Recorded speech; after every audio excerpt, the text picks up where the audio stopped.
പ്രമേഹം ഒരിക്കൽ വന്നാൽ മാറില്ല എന്നായിരുന്നു ഇതുവരെ ഡോക്ടർമാരും രോഗികളും കരുതിയിരുന്നത്.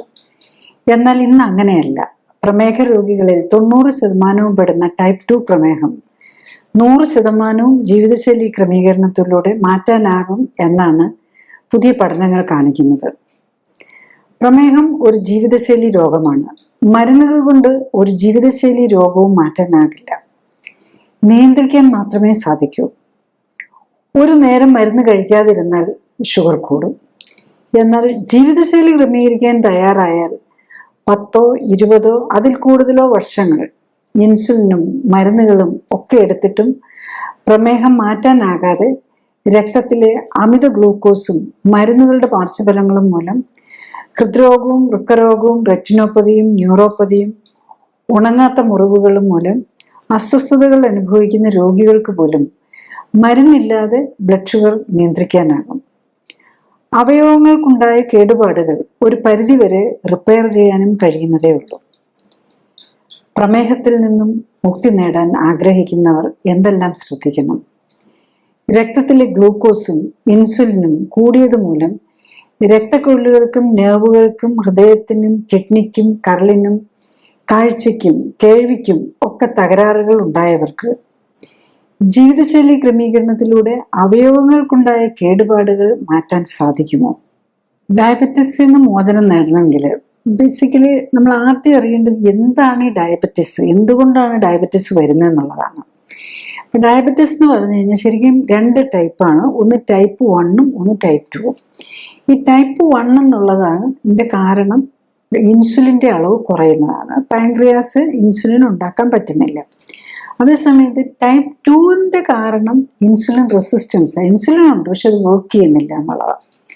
അപ്പോൾ ഇൻസുലിൻ ഉണ്ട്, വർക്ക് ചെയ്യുന്നില്ല. അതുതന്നെയാണ് നമ്മൾ എന്താ ചെയ്യുന്നതെന്ന് വെച്ചാൽ യൂഷ്വലി ടൈപ്പ് 2 ഡയബറ്റീസിന് നമ്മൾ ഇൻസുലിൻ ഇഞ്ചക്ഷനും ഇൻസുലിൻ കൂട്ടാനുള്ള മരുന്നുകളുമാണ് എടുക്കുന്നത്.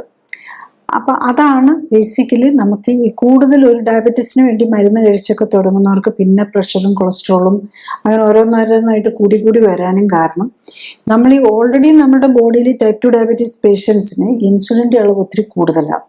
ഷുഗർ കൂടുതലുണ്ട്, ഒപ്പം ഇൻസുലിൻ്റെ അളവും കൂടുതലുണ്ട്. അതിൻ്റെ കൂടെ വീണ്ടും ഇൻസുലിൻ്റെ അളവ് കൂട്ടുന്ന മരുന്നുകൾ എടുത്താൽ ഏത് ഹോർമോൺ ആണെങ്കിലും ഈവൻ ഇൻസുലിൻ ആണെങ്കിലും കൂടിപ്പോയാലും അതും ദോഷം ചെയ്യും.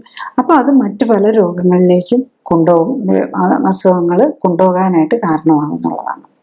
നെക്സ്റ്റ്, ഈ ഡയബറ്റീസിൻ്റെ കൂടെ മറ്റെന്തൊക്കെ രോഗങ്ങളാണ് വരാവുന്നുള്ളതാണ്. യൂഷ്വലി ഡയബറ്റീസിന് മുമ്പ് തന്നെ ചിലർക്ക് പ്രഷർ, ഓവർ വെയിറ്റ് ആയിരിക്കും ഏറ്റവും കൂടുതൽ. അമിതവണ്ണം അല്ലെങ്കിൽ കുടവയറ് പോലെ. ഒത്തിരി വണ്ണമൊന്നും കാണില്ല, പക്ഷെ കുടവയറുണ്ടാവും. അതായത് നമ്മളുടെ ബോഡിയിൽ അമിതമായിട്ട് കൊഴുപ്പടിഞ്ഞിട്ടുണ്ടാവും. അപ്പം ഈ കൊഴുപ്പും ഇൻസുലിൻ റെസിസ്റ്റൻസും, കൊഴുപ്പാണ് നമ്മളെ ഇൻസുലിൻ വർക്ക് ചെയ്യാതാക്കുന്നത്. അപ്പം അതുപോലെ ചില വൈറ്റമിൻസിൻ്റെ കുറവ്, ഇപ്പം നമ്മൾ പറയും വൈറ്റമിൻ ഡിയുടെ കുറവ്, പല മൾട്ടിപ്പിൾ വൈറ്റമിൻസിൻ്റെ കുറവുണ്ടാവും. അതേസമയത്ത് ഓവർ വെയിറ്റ് ആയിരിക്കും. നമ്മുടെ കാലറി ഇൻടേക്ക് കൂടുകയും വൈറ്റമിൻസും മറ്റ് എസെൻഷ്യൽ ന്യൂട്രിയൻസും കുറയുകയും ചെയ്യുമ്പോഴാണ് ജനറലി ടൈപ്പ് 2 ഡയബറ്റീസ് വരുന്നത്. അത് യൂഷ്വലി ഒറ്റയ്ക്കായിരിക്കുകയില്ല. ചിലപ്പോൾ അതിന് മുമ്പേ തന്നെ ഇതിൻ്റെ ഒരു മെറ്റബോളിക് സിൻഡ്രോം എന്ന് പറയും. അതിൽ ഹൈപ്പർ ടെൻഷൻ ഉണ്ടാവും, ഒബേസിറ്റി അല്ലെങ്കിൽ അമിതവണ്ണം ഉണ്ടാകും, പിന്നെ കൊളസ്ട്രോളും ഡിസ്ലൈപിഡീമിയം, കൊളസ്ട്രോളും ട്രൈഗ്ലിസറൈഡും ഒക്കെ കൂടുതലായിരിക്കും. ചിലർക്ക് ഈ അപ്പോഴേക്കും തന്നെ കിഡ്നിയൊക്കെ ബാധിച്ചു തുടങ്ങിയിട്ടുണ്ടെങ്കിൽ യൂറിക് ആസിഡ് കൂടുതലുണ്ടാവും. അപ്പം എന്തുകൊണ്ടാണ് ഇങ്ങനെ ഓരോന്നിലേക്ക് മാറുന്നതെന്ന് ചോദിച്ചു കഴിഞ്ഞാൽ ഈ ബ്ലഡിൽ ഉള്ള ഗ്ലൂക്കോസ് കൂടുമ്പോൾ നമ്മൾ ബ്ലഡ് വെസൽസിനെയാണ് ഡാമേജ് ചെയ്യുന്നത്. ഈ ഗ്ലൂക്കോസ് നമ്മൾ ബ്ലഡിൽ കൂടെ ആണല്ലോ, എന്ത് നമ്മൾ ഭക്ഷണത്തിൽ കൂടെ അബ്സോർബ് ചെയ്താലും അത് ബ്ലഡ് വെസൽസിൽ കൂടെ വരും, ലിവറിൽ വരും. ലിവറാണ് അതിനെയൊക്കെ മാറ്റി ഇപ്പോൾ ഗ്ലൂക്കോസായിട്ട് നമ്മൾ കഴിക്കുന്ന ഭക്ഷണമൊക്കെ കാർബോഹൈഡ്രേറ്റ് ഒക്കെ ഗ്ലൂക്കോസായിട്ടാണല്ലോ മാറുന്നത്. ആ ഗ്ലൂക്കോസ് കൂടുതലുള്ളതിനെ ഫാറ്റാക്കി മാറ്റി സ്റ്റോർ ചെയ്യുന്നത് ലിവറാണ്. സ്റ്റോർ ചെയ്യാനായിട്ട് ശ്രമിക്കുന്നത്, അതിന് വേണ്ട പ്രോസസ്സ് നടത്തുന്ന ലിവറാണ്. അത് കഴിഞ്ഞ് നമ്മളുടെ കൊഴുപ്പ് കോശങ്ങളാണ് കൊണ്ടുപോയി ചെയ്യുന്നത്. അപ്പോൾ ഒത്തിരി കൊഴുപ്പ് കോശം വന്നു കഴിയുമ്പോൾ കൊഴുപ്പ് കോശത്തിനകത്തേക്ക് ഈ കൊഴുപ്പിനെ ആക്സെപ്റ്റ് ചെയ്യാതാവും. ഇൻസുലിന് ഇൻസുലിൻ ഉപയോഗിച്ച് ഗ്ലൂക്കോസിനെ കൊഴുപ്പാക്കി മാറ്റിയാലും അപ്പോൾ ഈ ലിവറിൽ തന്നെ അത് കെട്ടിക്കിടക്കാൻ തുടങ്ങും. അപ്പോൾ അങ്ങനെയാണ് ഈ ഡയബറ്റിക് പേഷ്യൻസിന് ഫാറ്റി ലിവർ വരാൻ കാരണം. അപ്പോൾ കൊഴുപ്പ് കെട്ടിക്കിടന്ന് ലിവറിനെ ഹെപ്പറ്റൈറ്റിസിലേക്ക് മാറും. നോൺ ആൽക്കഹോൾ ഉള്ളവർക്ക് അല്ലാതെയും വരും. അല്ലാതെ ഈ കാർബോഹൈഡ്രേറ്റ് കൂടുതൽ കഴിച്ചേക്കുന്നവർക്ക് വരുന്നതാണ് generally non alcoholic steatohepatitis NASH എന്ന് പറയുന്നത്. അപ്പം അതുകൂടാതെ ഈ ഇൻസുലിനും നമുക്ക് പലവിധ പ്രോബ്ലംസും ഉണ്ടാക്കും. ഇൻസുലിൻ ഈ ഷുഗർ കൂടുമ്പോൾ നമ്മളുടെ പാൻക്രിയാസ് പിന്നെയും കൂടുതൽ ഇൻസുലിൻ ഉണ്ടാക്കാൻ തുടങ്ങും. അപ്പം ആ ഇൻസുലിനാണ് ശരിക്കും പറഞ്ഞു കഴിഞ്ഞാൽ കൂടുതൽ ഗ്ലൂക്കോസ് ഉള്ളതിനെ കൊഴുപ്പാക്കി മാറ്റാനൊക്കെ ഹെൽപ്പ് ചെയ്യുന്നത്. പക്ഷേ ഇൻസുലിൻ റെസിസ്റ്റൻസ് ആവുന്നതോടുകൂടി ഈ കൊഴുപ്പ് ഉണ്ടാക്കി അതിനെ കൊഴുപ്പ് കോശങ്ങൾ കൊഴുപ്പിനെ ആക്സെപ്റ്റ് ചെയ്യാതാവും. അപ്പം നമ്മുടെ ബ്ലഡിലും കൊഴുപ്പ് കൂടാൻ തുടങ്ങും. അതാണ് ഡയബറ്റിക് പേഷ്യൻസിൽ ലിവറിൽ കെട്ടി അങ്ങനെ ഫാറ്റി ലിവർ വരും. പിന്നെ ബ്ലഡിൽ കൂടുതൽ നിൽക്കുമ്പോഴാണ് നമ്മൾ ഈ കൊളസ്ട്രോൾ എന്നും ട്രൈഗ്ലിസറൈഡ് ഡിസ്ലൈപ്പിഡീമിയ എന്ന് പറയുന്നത്.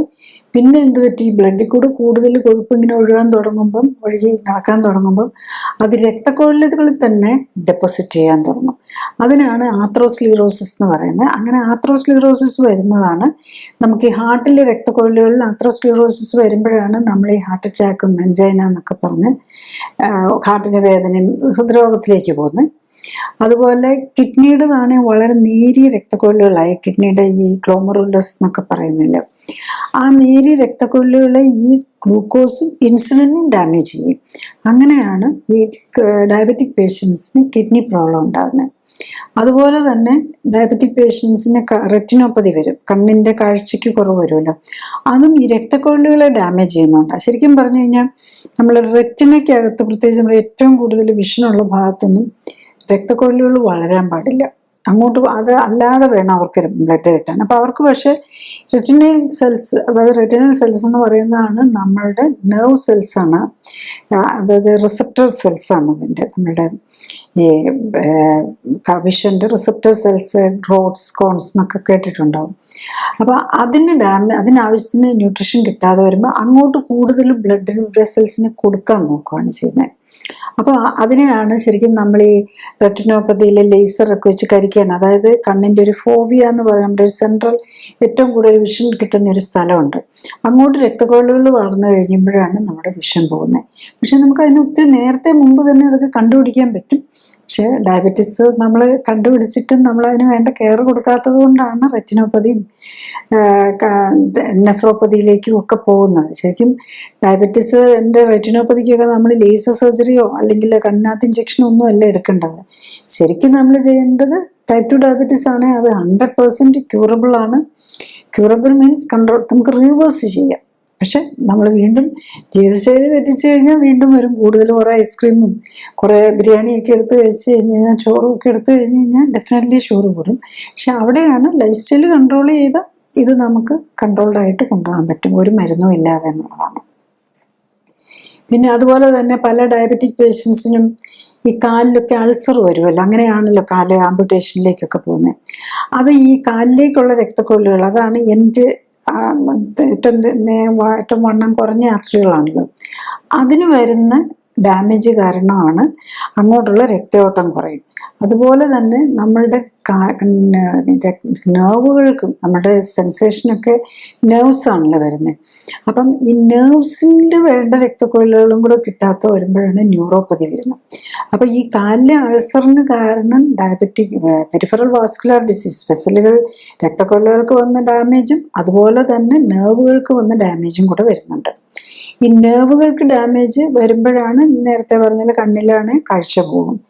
ചെവിക്ക് പല ഡയബറ്റിക് പേഷ്യൻസിനും ചെവിയുടെ ഹിയറിംഗ് കുറഞ്ഞു വരും. അത് നമ്മൾ ആദ്യമൊന്നും നമ്മൾ അത്ര സെൻസിറ്റീവ് അല്ല, അതിന് ഹിയറിംഗ് ടെസ്റ്റ് ചെയ്തില്ലെങ്കിൽ നമ്മൾ അറിയത്തില്ലായിരുന്നു. ഹിയറിങ്ങിൻ്റെ ഒരു 50% കൂടുതൽ പോയി കഴിയുമ്പോഴേ പലപ്പോഴും അറിയുള്ളൂ. പ്രത്യേകിച്ച് കുറച്ച് പ്രായമൊക്കെ ആകുമ്പോഴേക്കും ഹിയറിംഗ് കുറയും എന്നുള്ള ഒരിതുള്ളത് കൊണ്ടും പിന്നെ ഇപ്പം എല്ലാവരും ഈ ഇയർബഡൊക്കെ വെച്ചാണല്ലോ നടക്കുന്നത്. അതുകൊണ്ട് തന്നെ പലപ്പോഴും അറിഞ്ഞില്ല എന്നിരിക്കും. അപ്പം അതാണ് വേറൊരു പ്രോബ്ലം വരുന്നത്. അപ്പം കണ്ണിൻ്റെ കാഴ്ച കുറയുന്നതും ഡയബറ്റിക് പേഷ്യൻസിന് കണ്ണിൻ്റെ കാഴ്ച പോകാം, അതുപോലെ കേൾവി കുറയാം, കാലിലെയും കയ്യിലെയും സെൻസേഷൻ പോകാം. അതിനാണ് ഗ്ലൗ ആൻഡ് സ്റ്റോപ്പ്. ഗ്ലൗ ഇടുന്ന ഭാഗത്തും സോക്സ് ഇടുന്ന ഭാഗത്തുമായിരിക്കും സെൻസേഷൻ കുറയുന്നത്. അതിൽ ടച്ച് കുറയാം, പെയിൻ കുറയാം, ചിലപ്പോൾ പെയിൻ കൂടുമായിരിക്കും ചെയ്യുന്നത്, ഒരു പുകച്ചിൽ പോലെയൊക്കെ വരുന്നതും. പല പേഷ്യൻസും അതാണ്, സെൻസേഷൻ പോയിട്ടുണ്ടാകും. അതുപോലെ തന്നെ ഓവറായിട്ട് ഒരു നെർവ് സ്റ്റിമുലേഷൻ വരുമ്പോൾ, അതായത് നെർവ് സെൽസിന് വരുന്ന ഡാമേജ് തന്നെയാണ് ഈ ഗ്ലൂക്കോസ് വന്നും ഇത് വരുമ്പം പുകച്ചിൽ വരും. അതായത് പല പേഷ്യൻസും. പിന്നെ അതുപോലെ നമ്മുടെ സ്കിന്നിൽ ഡാമേജ് വരാം. ഡയബറ്റിക് ഡെർമോപ്പതി എന്ന് പറയും. കാലിലൊക്കെ കറുത്ത പാടുകളും ചൊറിച്ചിലും പൊട്ടാനും ഒക്കെ തുടങ്ങും. പിന്നെ ഇത് ഈ ഡയബറ്റിക് പേഷ്യൻസിന് എപ്പോഴും മറ്റ് രോഗങ്ങൾ വരാൻ, പ്രത്യേകിച്ച് അലർജി, ഓട്ടോ ഇമ്മ്യൂൺ രോഗം, പ്രത്യേകിച്ച് ആർത്രൈറ്റിസ് ഒക്കെ വരാൻ ചാൻസ് കൂടുതലായിരിക്കും. അതിൽ ഏറ്റവും കൂടുതൽ കാണുന്ന ഈ മുട്ടിനും ഉപ്പൂറ്റിക്കും ഒക്കെ വേദനയും ഇത് വരുന്നത്. കാരണം അവർ മിക്കവാറും ഡയബറ്റിക് പേഷ്യൻസ് എല്ലാം ഓവർ വെയ്റ്റും കൂടെ ആയിരിക്കും. അപ്പോൾ അതിൻ്റെ ഭാഗമായിട്ട് ഈ നമ്മൾ ഈ മുട്ടുമാറ്റിവെക്കൽ ശസ്ത്രക്രിയയൊക്കെ ചെയ്യുന്നതിലൊരു നല്ലൊരു പെർസെൻറ്റേജും, ഈവൻ ഒരു മേ ബി 80 to 90% ഡയബറ്റിക് പേഷ്യൻസും കൂടെ ആയിരിക്കും. അവർ ഒബേസിറ്റി ഉണ്ടാവും, അതിൻ്റെ കൂടെ മിക്കവാറും അവർ ഡയബറ്റിക്കും കൂടെ ആയിരിക്കും. പിന്നെ ഡയബറ്റിക് പേഷ്യൻസിന് ക്യാൻസർ വരാനുള്ള ചാൻസും കൂടുതലാണ്. കാരണം എന്താണെന്ന് വെച്ചാൽ മൊത്തത്തിൽ ഇമ്മ്യൂൺ സിസ്റ്റം തെറ്റിയിരിക്കുക. പിന്നെ ഈ ഇൻസുലിൻ, ടൈപ്പ് 2 ഡയബറ്റീസ് പേഷ്യൻ്റെ ഒരു പ്രത്യേകത എന്താണെന്ന് വെച്ചാൽ ഇൻസുലിൻ അളവും കൂടുതലായിരിക്കും.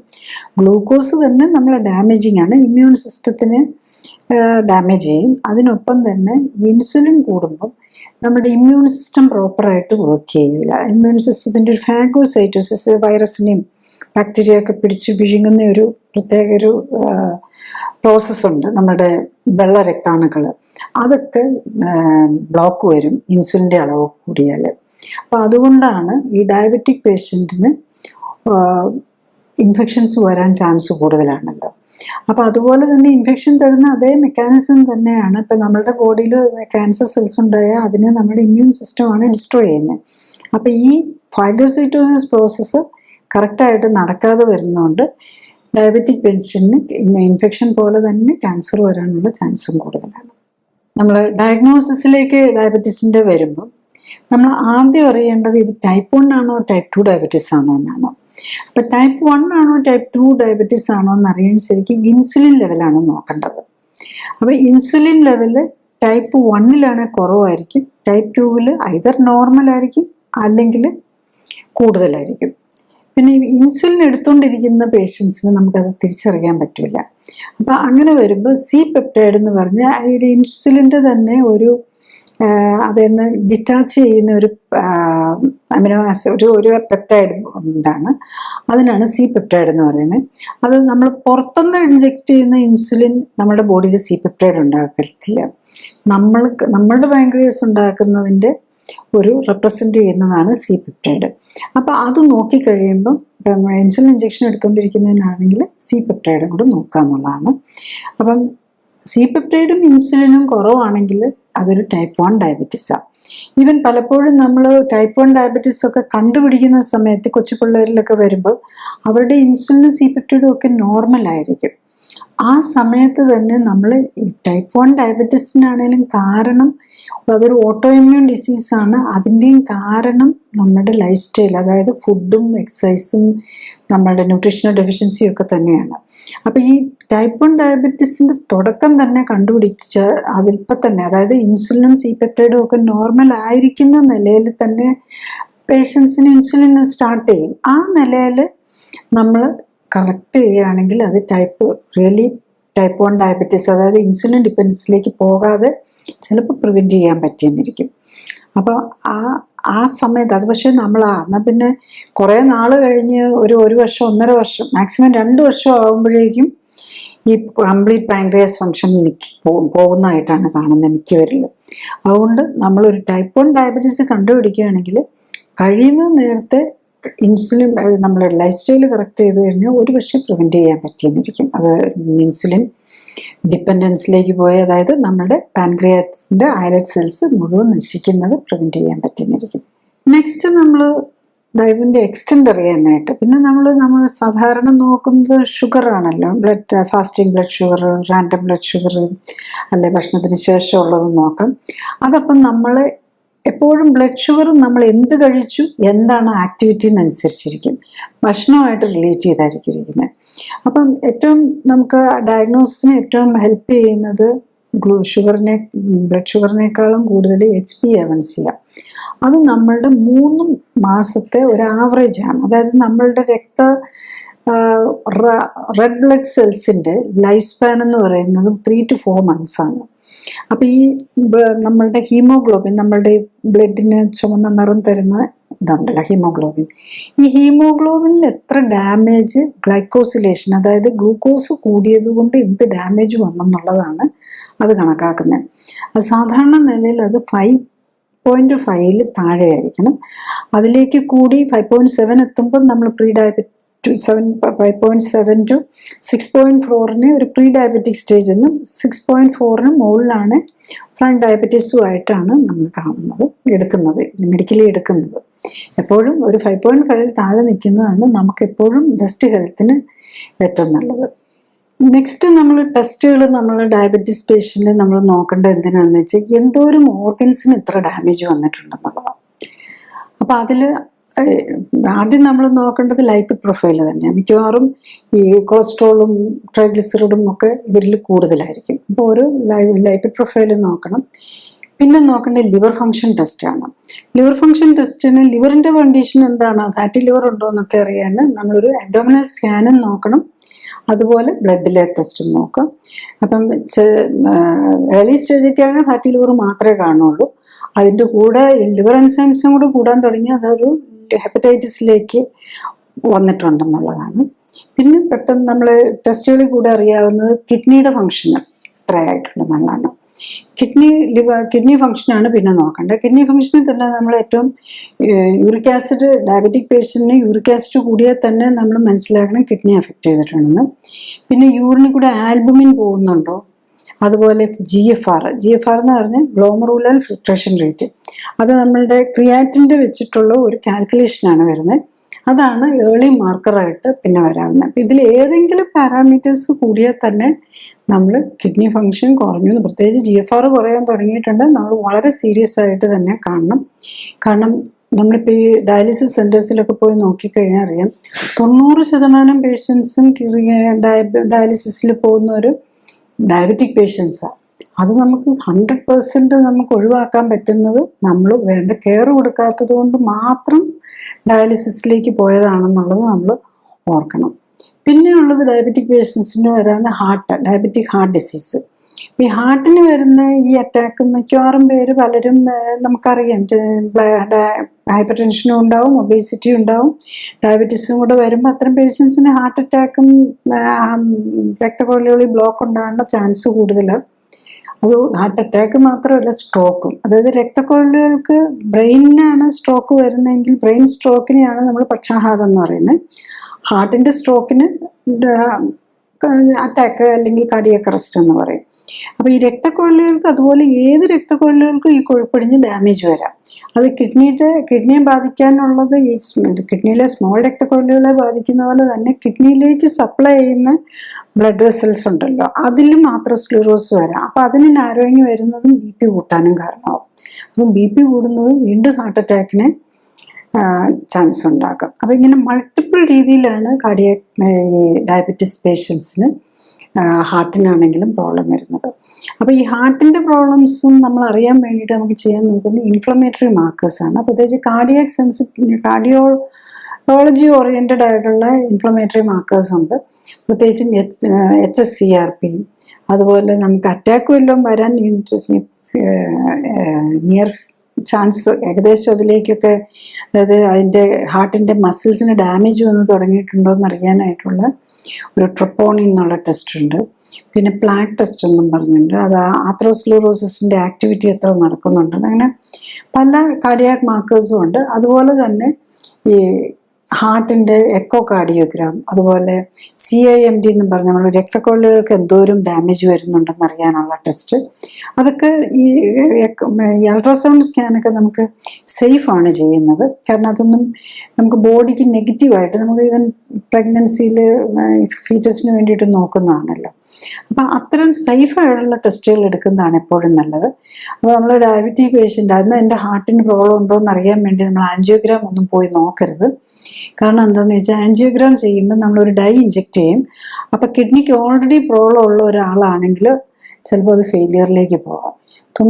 നല്ലൊരു ശതമാനം കിഡ്നി പേഷ്യൻസിനും അങ്ങനത്തെ ഇത് കാണാറുണ്ട്. ഇപ്പം ഞാൻ ഇപ്പോൾ ഈ ഒരു പേഷ്യൻ്റെ കാര്യം ഇത് കൂടെ ഞാനത് പറഞ്ഞപ്പോൾ ഓർമ്മ വന്നതുകൊണ്ട് പറയാണ്. അദ്ദേഹം ഒരു വർഷങ്ങളായിട്ട് ഡയബറ്റീസ് ഉണ്ട്. അപ്പം ഈ ലൈഫ് സ്റ്റൈലൊക്കെ കറക്റ്റ് ചെയ്യണം എന്ന് കരുതി വരണമെന്നൊക്കെ കരുതി ഇരുന്നതാണ്. പക്ഷെ അതിനിടയിൽ ഒരു നെഞ്ചുവേദന വന്നു, ഹോസ്പിറ്റലിൽ പോയി. അപ്പം അത് അറ്റാക്കാന്ന് പറഞ്ഞു. അപ്പം ICUയിൽ അഡ്മിറ്റ് ചെയ്തപ്പം വീണ്ടും കാർഡിയാക് അറസ്റ്റ് വന്നു. അത് കഴിഞ്ഞപ്പോഴേക്കും റീനൽ ഫെയിലിയറും വന്നു. കാർഡിയാക് അറസ്റ്റ് വന്നു, അത് കഴിഞ്ഞ് റീനൽ ഫെയിലിയറും വന്നു. അതിന് മുമ്പാണ് കിഡ്നി ഫംഗ്ഷൻ ഒന്നും വലിയ കുഴപ്പമില്ലായിരുന്നു. 2 ഒക്കെ ഉണ്ടായിരുന്നുള്ളൂ. ക്രിയാറ്റിൻ്റെ ലെവൽ 2 or 2.5.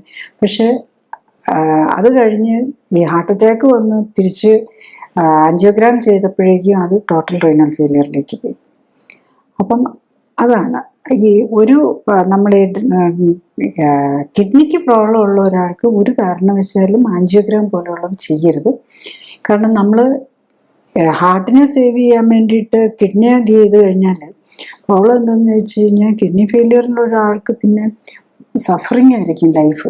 അതേസമയത്ത് ഹാർട്ടിൻ്റെ കുറച്ച് ഇതൊക്കെ ആണെങ്കിൽ നമുക്ക് ഈസി ആയിട്ട് BP കൺട്രോൾ ചെയ്യാനും ബ്ലഡ് പ്രഷർ കൺട്രോൾ ചെയ്ത് കഴിയുമ്പോഴേക്കും ഹാർട്ടിൻ്റെ രക്തക്കൊള്ളുകളുടെ ഡാമേജ് ഒക്കെ ഒരു പരിധി വരെ മാറ്റി നാച്ചുറൽ തന്നെ ബൈപ്പാസ് ഉണ്ടാക്കിയെടുക്കാൻ പറ്റും. പക്ഷെ കിഡ്നി ഫെയിലിയറിലേക്ക് പോയി GFR 15 താഴെ പോയി കഴിഞ്ഞ് കഴിഞ്ഞാൽ തിരിച്ചു കൊണ്ടുവരാനായിട്ട് വളരെ ബുദ്ധിമുട്ടാണ്. കാരണം കിഡ്നിയുടെ നെഫ്രോൺസിന് വളരെ നേരിയ രക്തക്കൊഴലുകളാണ്. അതിനെ തിരിച്ചു കൊണ്ടുവരാൻ പ്രത്യേകിച്ച് കൂടുതൽ നെഫ്രോൺസ് ഡാമേജ് ആയി പോയി കഴിഞ്ഞ് കഴിഞ്ഞാൽ ബുദ്ധിമുട്ട് വരും. അതേസമയത്ത് ഹാർട്ടിൻ്റെ കുറച്ചും കൊണ്ട് മേജർ രക്തക്കൊഴലുകളാണ്. അപ്പോൾ നമ്മൾ ആ മറ്റ് പ്രോബ്ലമാറ്റിക് പാരാമീറ്റേഴ്സ്, അതായത് പ്രഷറും കൊളസ്ട്രോളും ഷുഗറും ഒക്കെ കൺട്രോൾ ചെയ്ത് ഹാർട്ടിനെ റിപ്പയർ ചെയ്തെടുക്കാൻ മോർ ഈസിയറാണ്. എൻ്റെ സ്റ്റേജ് കിഡ്നിയെ റിപ്പയർ ചെയ്യാൻ വളരെ ബുദ്ധിമുട്ടാണ്. അതുകൊണ്ട് ഒരു കാരണവശാലും ഈ കിഡ്നി ഫങ്ഷൻ കുറഞ്ഞു വരുന്ന GFR ഒരു 60 താഴേക്കൊക്കെ പോയിട്ടുണ്ടെങ്കിൽ കഴിയുന്നതും നമ്മൾ അത് ഒഴിവാക്കാനായിട്ട് ഒഴിവാക്കാനൊന്നും വേറൊന്നുമില്ല. നമ്മൾ ജീവിതശൈലി കറക്റ്റ് ചെയ്യാൻ വില്ലിങ് ആണെങ്കിൽ ആൻജിയോഗ്രാമിനൊന്നും പോകേണ്ട കാര്യമില്ല. അല്ലാതെ തന്നെ ഫുഡും ലൈഫ് സ്റ്റൈലും കറക്റ്റ് ചെയ്ത് അതിന് കാരണമായിട്ടുള്ള ഡയബറ്റീസിനും പ്രഷറിനെയും ഒക്കെ വിതിൻ വീക്സ് നമുക്ക് 2-3 ആഴ്ചയ്ക്കുള്ളിൽ തന്നെ എല്ലാ മരുന്നിൽ നിന്നും പുറത്തു വരാൻ പറ്റുന്നതേ ഉള്ളൂ. നെക്സ്റ്റ് നമ്മൾ ഡയബറ്റിക് പേഷ്യൻറ്റ് സ്ഥിരമായിട്ട് കാണുന്നതാണ് ഓട്ടോ ഇമ്മ്യൂൺ ഡിസീസ്. അതിൽ ഒന്ന് തൈറോയിഡാണ്. ഹാഷിമോട്ടോ തൈറോയിഡിറ്റിസ് വളരെയധികം പേർക്ക് കാണുന്നതാണ്. അതുപോലെ തന്നെ ആർത്രൈറ്റിസും. അപ്പം അതിൻ്റെ എന്തോ ഒരു എക്സ്റ്റെൻഡ് ഉണ്ടെന്ന് അറിയണമെങ്കിൽ അതിനും ചില ഓട്ടോ ഇമ്മ്യൂൺ ആൻറ്റിബോഡി പാനലുകൾ പോലെയുണ്ട്. ഇപ്പം തൈറോയിഡിനാണെങ്കിൽ ATG, TPO, AMA എന്നൊക്കെ പറഞ്ഞിട്ടുണ്ട്. അതുപോലെ ആർത്രൈറ്റിസിന് വേണ്ടിയിട്ടുള്ള RA ഫാക്ടർ, അതുപോലെ CCP, കുറേ പാരാമീറ്റേഴ്സ് ഉണ്ട് അങ്ങനത്തെയൊക്കെ AN എന്നൊക്കെ പറഞ്ഞു. അപ്പോൾ നമുക്ക് അതിൻ്റെ എക്സ്റ്റെൻറ്റും അറിയാൻ പറ്റും. പിന്നെ ഇതെല്ലാം നമ്മൾ നോക്കുന്നതിൻ്റെ ഒരു ബെനിഫിറ്റ് എന്താണെന്ന് ചോദിച്ചു കഴിഞ്ഞാൽ നമ്മൾ ഈ ലൈഫ് സ്റ്റൈൽ കറക്റ്റ് ചെയ്യുമ്പം ഇതും കൂടെ കറക്റ്റ് ആകുന്നുണ്ടോ എന്ന് നമ്മൾ അറിയണം. അപ്പോൾ യൂഷ്വലി ഈ ഹാഷിമോട്ടോ തൈറോയിഡൈറ്റിസിനൊക്കെ വേണ്ടിയിട്ട് ഇവൻ വർഷങ്ങളായിട്ട് ഹോർമോൺസ് തൈറോക്സിൻ എടുത്തുകൊണ്ടിരിക്കുന്ന പേഷ്യൻസിന് പോലും അതും ഇതിനൊപ്പം തന്നെ നമ്മൾ ലൈഫ് സ്റ്റൈൽ കറക്ഷനാണ് ചെയ്യുന്നതെങ്കിൽ അതും നിർത്താൻ പറ്റുന്നു എന്നുള്ളതാണ്. കാരണം തൈറോയ്ഡ് ഒരു ഹോർമോൺ ഗ്ലാൻഡ് ആണല്ലോ. അതിന് ഇപ്പം നമ്മൾ പാൻക്രിയാസിൻ്റെ പ്രോബ്ലം ആണല്ലോ ശരിക്കും പാൻക്രിയാസ് ഡയബറ്റീസിന് വരുന്നത്. അതുപോലെ ഹാഷിമോട്ടോ തൈറോയിഡൈറ്റിസ് എന്ന് പറഞ്ഞാൽ അത് നമ്മുടെ തൈറോയിഡിൻ്റെ ഒരു പ്രോബ്ലമാണ്. അപ്പം നമ്മൾ ഈ ലൈഫ് സ്റ്റൈൽ കറക്ഷൻ ചെയ്യുമ്പോൾ ഒരു ബെനിഫിറ്റ് എന്താണെന്ന് ചോദിച്ചു കഴിഞ്ഞാൽ എല്ലാ ഓർഗൻസിനും അതിൻ്റെ ബെനിഫിറ്റ് കിട്ടുക. എല്ലാവരെയും നമുക്ക് ഒരുമിച്ച് തന്നെ റിപ്പയർ ചെയ്യാൻ പറ്റും. അപ്പം യൂഷ്വലി ഈ ഡയബറ്റീസിൻ്റെ മരുന്നിൽ നിന്ന് ഫ്രീ ആവുന്നത് പോലെ തന്നെ ഈ തൈറോയിഡിന് പിന്നെ സപ്ലിമെൻ്റാണ്, മരുന്നല്ല, ഹോർമോൺ തന്നെയാണ് എടുക്കുന്നത്. അപ്പം അതിൽ നിന്നും മോചനം നേടാൻ പറ്റുമെന്നുള്ളതാണ് വരുന്നത്. പിന്നെ നെക്സ്റ്റ് നമ്മൾ ഈ ഡയബറ്റിക് പേഷ്യൻസിന് ഏറ്റവും കൂടുതൽ നമ്മൾ ഫിയർ ചെയ്യുന്നത് ക്യാൻസറാണ്. അവർക്ക് ക്യാൻസറിന് പോസിബിലിറ്റിയും കൂടുതലാണ്. അല്ലെങ്കിൽ തന്നെ നമുക്കിപ്പം ഒരു പണ്ടൊക്കെയാണെങ്കിൽ 50 വയസ്സൊക്കെ കഴിഞ്ഞ് സാധാരണ ക്യാൻസർ വരുന്നത്. ഇപ്പം ഈവൻ യങ്സ്റ്റേഴ്സിന് പോലും 30 വയസ്സിൽ തന്നെ ക്യാൻസറുകൾ വരുന്നു. അപ്പം അതിൻ്റെ മാർക്കേഴ്സുകൾ നോക്കാനുണ്ട്. അപ്പം നമ്മൾ ഈ നേരത്തെ തന്നെ അറിയാൻ പറ്റുമെന്നുള്ളത്, അത് ചെറിയ തുടക്കത്തിൽ. ഇപ്പം നമ്മളൊരു സിംറ്റമാറ്റിക് ആയി അല്ലെങ്കിൽ ഒരു മുഴ വന്ന് നമ്മൾ സ്കാൻ ചെയ്തൊക്കെ കണ്ടുപിടിക്കുന്നതിനൊക്കെ വളരെ മുമ്പ് തന്നെ ട്യൂമർ മാർക്കേഴ്സ് വെച്ച് അറിയാൻ പറ്റും. പ്രത്യേകിച്ച് ലേഡീസാണ് ഓവറിയുടെ യൂട്രസും ഒക്കെ അറിയാൻ CA-125 ഉണ്ട്. ആണുങ്ങൾക്ക് ഏറ്റവും കോമൺ ആയിട്ടുള്ളത് PSA, പ്രോസ്റ്റേറ്റിൻ്റെ.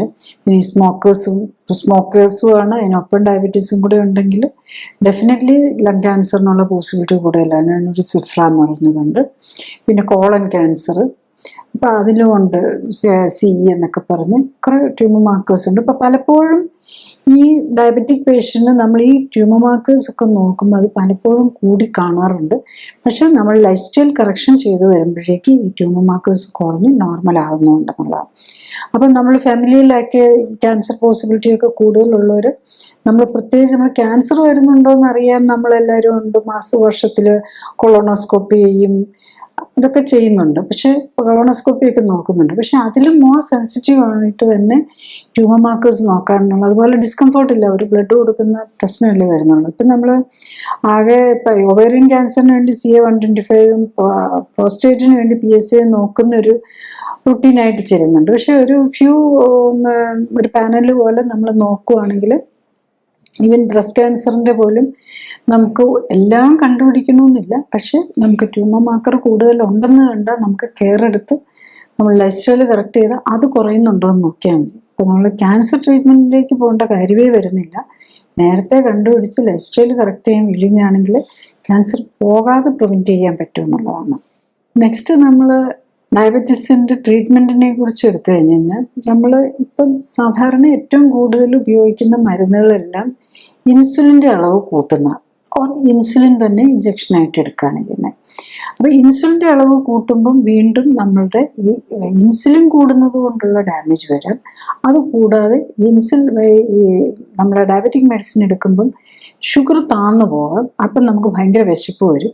അപ്പോൾ നമ്മൾ കൂടുതൽ ഭക്ഷണം എടുത്ത് കഴിക്കും. അപ്പം ഭക്ഷണം കൂടുതൽ കഴിക്കുമ്പോൾ വീണ്ടും ബ്ലഡിലെ ഷുഗർ കൂടും. അതുകൊണ്ടാണ് പലപ്പോഴും ഈ ഡയബറ്റിക് പേഷ്യൻറ്റിന് ഷുഗർ കൺട്രോൾ പോസിബിൾ അല്ലാതെ ഈ മരുന്ന് കഴിക്കുകയോ ഇൻസുലിൻ എടുക്കുകയോ ചെയ്യുന്ന പേഷ്യൻസിന് ശരിക്കും ഡയബറ്റിസ് കൺട്രോൾ ചെയ്യാൻ പറ്റുന്നില്ല. പണ്ടൊക്കെയാണെങ്കിൽ നമ്മൾ ഈ ബിലോ 6 നിർത്തണമെന്നായിരുന്നു HbA1c. അത് പിന്നെ കുറേ വർഷങ്ങൾക്ക് മുമ്പ് തന്നെ അത് 7 ആണെങ്കിലും കൺട്രോളായിട്ട് കണക്കാക്കി. ഇപ്പോൾ അതിന് മെഡിക്കൽ ഫീൽഡ് തന്നെ അതിന് 8 HbA1c വന്നാലും കൺട്രോളാണെന്നുള്ള ഇതാക്കി. കാരണം അതിൽ കൂടുതൽ കൺട്രോൾ ചെയ്യാൻ പറ്റുന്നില്ല. പലപ്പോഴും നമ്മൾ കാണുന്ന ഇൻസുലിനും ഡയബറ്റീസിന് 3-4 മരുന്നും ഉണ്ടാവും. പക്ഷേ HbA1c 11, 12, ഈവൻ 15 വരെയൊക്കെ ഉള്ളവരെയൊക്കെ കാണാറുണ്ടെന്നുള്ള ഈ ഇൻസുലിനും മരുന്നൊക്കെ എടുത്തുകൊണ്ട് നടക്കുന്നത്.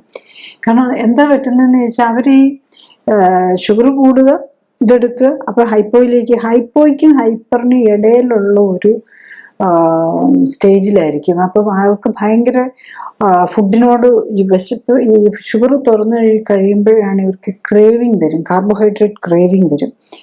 അപ്പം അതുകൊണ്ട് അവർക്ക് ഫുഡ് കൺട്രോൾ ചെയ്യാൻ പറ്റില്ല. ഒരു വല്ലാത്ത അവസ്ഥയിലേക്ക് പോകുന്നു പല ഡയബറ്റിക് പേഷ്യൻസും. ഇപ്പം ലേറ്റസ്റ്റ് ആയിട്ട് പറയുന്ന വേറൊരു മെയിൻ പോയിന്റ് എന്താണെന്ന് ചോദിച്ചാൽ, ഈ ഡയബറ്റിക് പേഷ്യൻസിന് കിഡ്നി ഫെയിലിയറിലേക്ക് പോകാനുള്ള ഒരു മേജർ കാരണം ഈ ഗ്ലൂക്കോസ് കൂടുന്നത് മാത്രമല്ല, ഈ ഇടയ്ക്കിടയ്ക്ക് വരുന്ന ഹൈപ്പോഗ്ലൈസീമിയയും കിഡ്നി ഡാമേജിന് കാരണമാകുന്നതാണ്.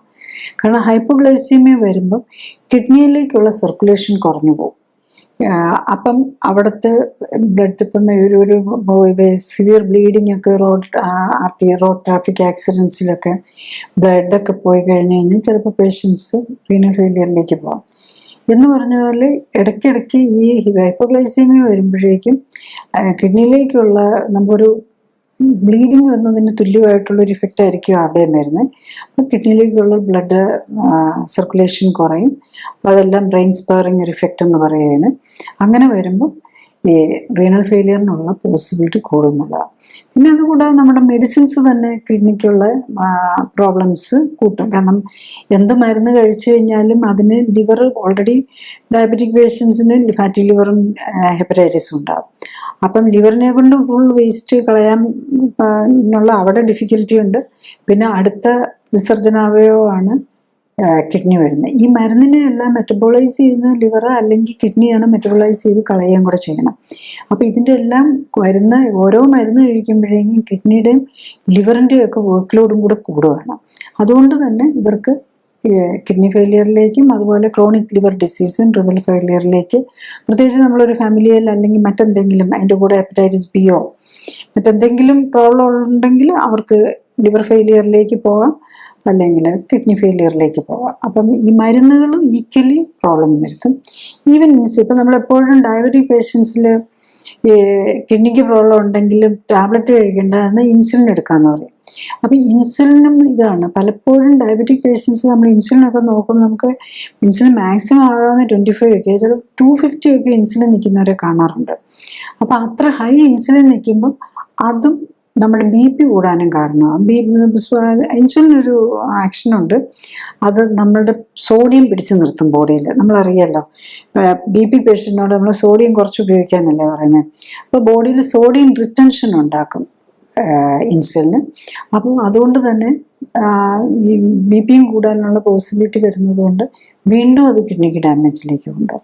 അപ്പം ഇതെല്ലാം ഇങ്ങനെ ഒരു സൈക്കിള് പോലെ ഇങ്ങനെ വർക്ക് ചെയ്യുകയാണ് ചെയ്യുന്നത്. അപ്പം പിന്നെ നമ്മൾ ഡയബറ്റീസിൻ്റെ മരുന്നുണ്ടാവും, BP മരുന്നുണ്ടാവും, കൊളസ്ട്രോളിൻ്റെ മരുന്നുണ്ടാവും, പിന്നെ രക്തം കട്ട പിടിക്കാതെ ഹാർട്ട് പേഷ്യൻസ് എന്നുള്ള നിലയിലല്ലേ ഹാർട്ട് അറ്റാക്ക് വരാതിരിക്കുക എന്ന് പറഞ്ഞ്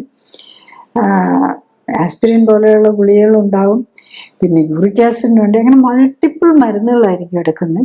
അപ്പം ഇതെല്ലാം ഈ കൂടി ആണ് നമ്മുടെ കിഡ്നിയും ലിവറിനെയും മൊത്തത്തിൽ രക്തക്കൊള്ളുകളെയും കൂടെ ഡാമേജ് ചെയ്യുന്നത്. അപ്പം ബേസിക്കലി ഈ മരുന്നുകളെല്ലാം നമുക്കൊരു സിംറ്റമാറ്റിക് റിലീഫ് മാത്രമാണ് തരുന്നത്.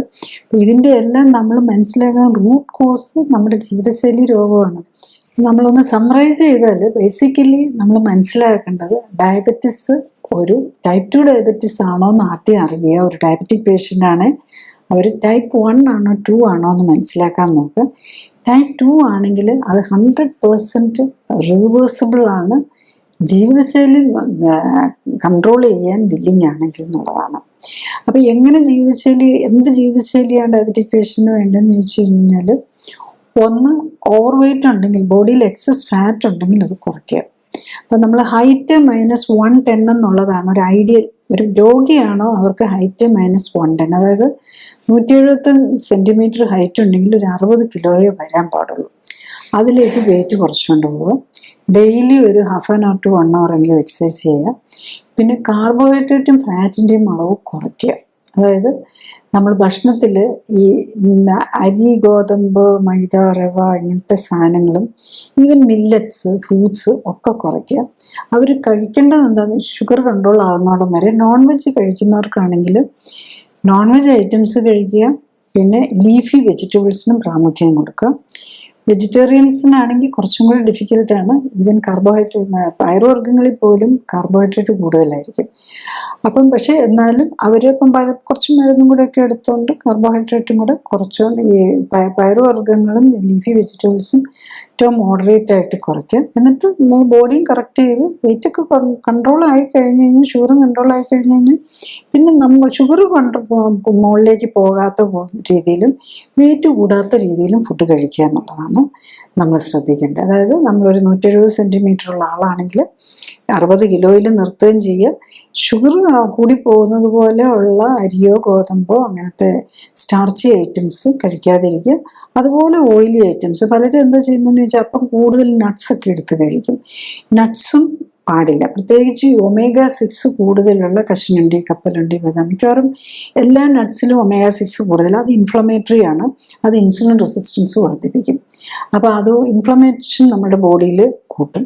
അപ്പോൾ അങ്ങനത്തെ ഇൻഫ്ലമേറ്ററി ഫുഡായിട്ടുള്ളത് കളറ് പ്രിസർവേറ്റീവ്സ് ഇട്ടത് ഒക്കെ ഒഴിവാക്കാനും കൂടെ നോക്കുക. പിന്നെ മൾട്ടിപ്പിൾ രോഗങ്ങളുള്ള ഇപ്പം ഡയബറ്റീസിനും മരുന്ന് 3-4 മരുന്നുമുണ്ട്, ഇൻസുലിനും ഉണ്ട്, ഹാർട്ടിനും പ്രശ്നമുണ്ട്, കിഡ്നിക്കും പ്രശ്നമുണ്ട്. ഇതെല്ലാം കൂടെ ഉള്ള ആൾക്ക് സ്വയം ഒന്നും നോക്കാൻ പറ്റില്ല. കാരണം ഡയബറ്റീസിന് മരുന്ന് എടുത്തുകൊണ്ടിരിക്കുമ്പം നമുക്ക് ഷുഗർ കൺട്രോൾ ചെയ്യാൻ, ഡയറ്റ് കൺട്രോൾ ചെയ്യാൻ പറ്റില്ല. കാരണം ഈ മരുന്നെല്ലാം ഇൻസുലിൻ കൂട്ടാനുള്ളതല്ല. അപ്പം തലകറക്കം വരാം, അങ്ങനെ മൾട്ടിപ്പിൾ പ്രോബ്ലംസ് വരാം. അങ്ങനെ ഉണ്ടെങ്കിൽ നമ്മളൊരു ക്ലിനിക്കലി സപ്പോർട്ടഡ് ലൈഫ് സ്റ്റൈൽ കറക്ഷനാണ്, അതായത് ഒരു ക്ലിനിക്കൽ സപ്പോർട്ടോടു കൂടി ലൈഫ് സ്റ്റൈൽ കറക്റ്റ് ചെയ്യുക എന്നുള്ളതാണ്. ഈ ലൈഫ് സ്റ്റൈൽ കറക്ഷനിലാണെങ്കിലും ക്ലിനിക്കൽ അതിനുള്ള എഫേർട്ട് എടുക്കാൻ, അതായത് എല്ലാം ശരിയാണ്, നമുക്ക് റിവേഴ്സ് ചെയ്യാം. പക്ഷേ നമ്മൾ റെഡിയാണോ ലൈഫ് സ്റ്റൈല് നോക്കാനായിട്ട്, ഫുഡ് കൺട്രോൾ ചെയ്യാനും മോഡറേറ്റ് ആയിട്ട് എക്സസൈസ് ചെയ്യാനും മനസ്സുണ്ടോ എന്നുള്ളതാണ് അതിനകത്ത് ചോദ്യം വരുന്നത്. ചുരുക്കി പറഞ്ഞാൽ, 1, പ്രമേഹം ഒരു ജീവിതശൈലി രോഗമാണ് എന്ന് രോഗി മനസ്സിലാക്കണം. അതിനാൽ ചികിത്സയുടെ ആദ്യത്തെ സ്റ്റെപ്പ് ജീവിതശൈലി ക്രമീകരണമാണ്. രോഗി അതിൽ പരാജയപ്പെടുമ്പോഴാണ് ബ്ലഡ് ഷുഗർ കൺട്രോൾ ചെയ്യാനായി മരുന്ന് നൽകുന്നത്. 2, ഗർഭിണികളിലും പ്രായപൂർത്തിയായവരിലും വരുന്ന പ്രമേഹത്തിൽ ഇൻസുലിൻ കുറയുകയല്ല, മറിച്ച് കൂടുകയാണ് ചെയ്യുന്നത്. ഇൻസുലിനും മരുന്നുകളും ശരീരത്തിലെ ഇൻസുലിൻ്റെ അളവ് വീണ്ടും കൂട്ടിയാണ് ഷുഗർ കൺട്രോൾ ആക്കാൻ നോക്കുന്നത്. ഇത് അശാസ്ത്രീയമാണ്. 3, പ്രമേഹം നിയന്ത്രിക്കാനായി മരുന്നുകളെ ആശ്രയിച്ചാൽ ജീവിതകാലം മുഴുവൻ ദിവസവും മരുന്ന് തുടരേണ്ടി വരും.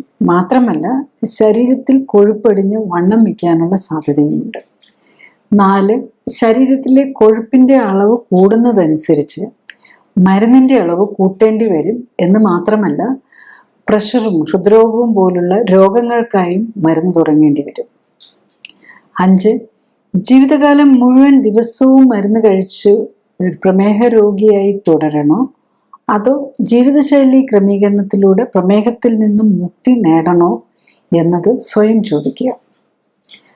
6, പ്രമേഹത്തിനും അനുബന്ധ രോഗങ്ങൾക്കും മരുന്നുകൾ കഴിച്ചുകൊണ്ടിരിക്കുന്നവർക്ക് സ്വയം ജീവിതശൈലി ക്രമീകരിക്കുന്നതിലൂടെ മരുന്നുകളിൽ നിന്നും രോഗത്തിൽ നിന്നും മുക്തി നേടാൻ സാധിക്കില്ല. ക്ലിനിക്കൽ സപ്പോർട്ടോടെ ജീവിതശൈലി ക്രമീകരിക്കാൻ പഠിക്കുകയാണ് ഇവർ ചെയ്യേണ്ടത്. 7, പ്രമേഹം എന്ന മാരക രോഗത്തെ നിർമ്മാർജ്ജനം ചെയ്യാൻ നമുക്കാവും. രോഗി രോഗത്തെക്കുറിച്ച് സ്വയം മനസ്സിലാക്കി ജീവിതശൈലി ക്രമീകരിക്കാൻ മാനസികമായി തയ്യാറെടുക്കുകയും കുടുംബാംഗങ്ങളുടെ സഹകരണവും സപ്പോർട്ടുമാണ് പ്രമേഹ രോഗിയല്ലാതാക്കാൻ വേണ്ട പ്രധാന ഘടകം. ഞാൻ ഈ പറഞ്ഞ കാര്യങ്ങൾ ശ്രദ്ധിച്ചു കേൾക്കാനും മനസ്സിലാക്കാനും കഴിഞ്ഞാൽ ഇത്തരം ജീവിതശൈലി രോഗങ്ങളുടെ കാരണം മനസ്സിലാക്കി അവയെ പ്രതിരോധിക്കാനും ഒരിക്കൽ വന്നാൽ നേരത്തെ കണ്ടെത്താനും ജീവിതശൈലിയിൽ വേണ്ട മാറ്റങ്ങൾ വരുത്തി അതിൽ നിന്നും മോചനം നേടാൻ സഹായകമാകും. മരുന്നോ ഓപ്പറേഷനോ കൊണ്ട് ഇത്തരം ജീവിതശൈലി രോഗങ്ങൾ മാറ്റാനാകില്ല. കാരണം മരുന്നിൻ്റെയോ ഓപ്പറേഷൻ്റെയോ കുറവുകൊണ്ടല്ല ഇത്തരം രോഗങ്ങൾ ഉണ്ടാകുന്നത്, മറിച്ച് ജീവിതശൈലിയിലെ അപാകതകൾ കൊണ്ടാണ്. അതിനാൽ ജീവിതശൈലി ക്രമീകരിക്കുന്നതിലൂടെ മാത്രമേ ഇത്തരം ജീവിതശൈലി രോഗങ്ങളെ പ്രതിരോധിക്കാനും ഒരിക്കൽ വന്നാൽ അതിൽ നിന്ന് മോചനം നേടാനും സാധിക്കൂ. അടുത്തത്, ആരോഗ്യകാര്യങ്ങളെക്കുറിച്ച് സംസാരിക്കുന്ന വ്യക്തിയുടെ ശാസ്ത്രീയ അടിത്തറ വിലയിരുത്തേണ്ടതുണ്ട് എന്നതാണ്.